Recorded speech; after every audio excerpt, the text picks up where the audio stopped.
Magandang tanghali po sa lahat, Luzon, Visayas, Mindanao, kung saan kayong dako ng mundo po. Tayo nagbabalik dito sa aking munting channel po, sa Mel Soriano TV 29 para mag-discuss ulit ng another coins. At ito po ay ating hilig, pangungulikta ng barya. At isa ho tayong kolektor. Ayan, magandang tanghali po sa aking mga subscriber po, kung saan kayong dako ng mundo po.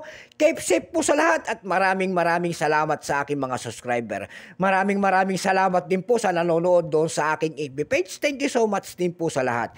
Yun namang hindi pa po nakapag-subscribe dito sa aking YouTube channel at gusto nyo ang ganito mga topic po about coins, siniselling natin ang kanilang mga halaga para malaman natin kung magkano na ang kanilang mga presyo po. Ayan, makisusuyo lang sana ako sa inyo at malaking tulong na yan dito sa aking YouTube channel ang iyong mga gagawin po tulad ng pagpindot ng ating subscribe button, like and share para ma-update po kayo sa mga latest ko pang gagawin mga video po. Ayan.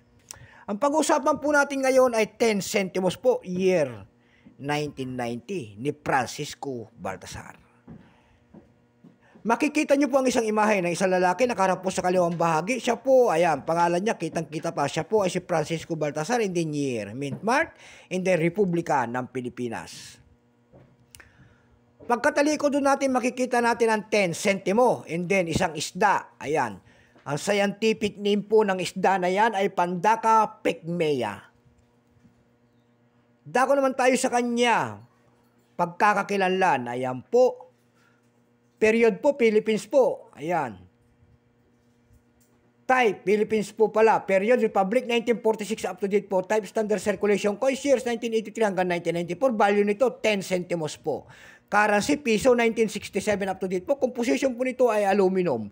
May bigat po itong 1.5 grams. May haba pong 19 mm. May kapal po naman itong 2.3 mm. Hugis po, bilog. Orientation yan, middle alignment. Itinigil ang paggamit nito noong January 2, 1998. Number N-2460. Reference number KM-240. Ayan. Siya po si Francisco Baltasar. Ayan. Ito pong year 1990, ito po ay 21%. Wala pa pong ibinababa ng ating Bangko Sentral kung ilang pirasong ginawa sa barya na ito. Pero may price na doon sa ating numista.com. Ayan, yung kanyang extra fine 30, almost uncirculated 37. Ang circulated dito ay nagkakahalaga na po ng 57 pesos.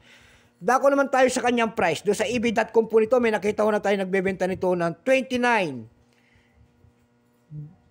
100 pesos pala nito. Ayan, 100 pesos na year 1990 po. Nagkakahalaga po, binibenta niya doon ng $299. Meron din tayong nakita doon. Ayan po na nagbebenta nito ng $2.88. Meron din tayong nakita doon na 100 pesos din po nito. Binibenta niya ng 16,820. May pinakamalit tayong nakita doon na nagbebenta nito na 98 pesos. Sa Carousel PH naman po, may nakita tayong nagbebenta na nito na 70 pesos. Ayan. Yun lamang po ang aking may babahagi na kanyang price. So hanggang dito na lamang, Luzon, Visayas, Mindanao, kung saan kayo dako ng mundo po. Kay Sip Salat and God bless.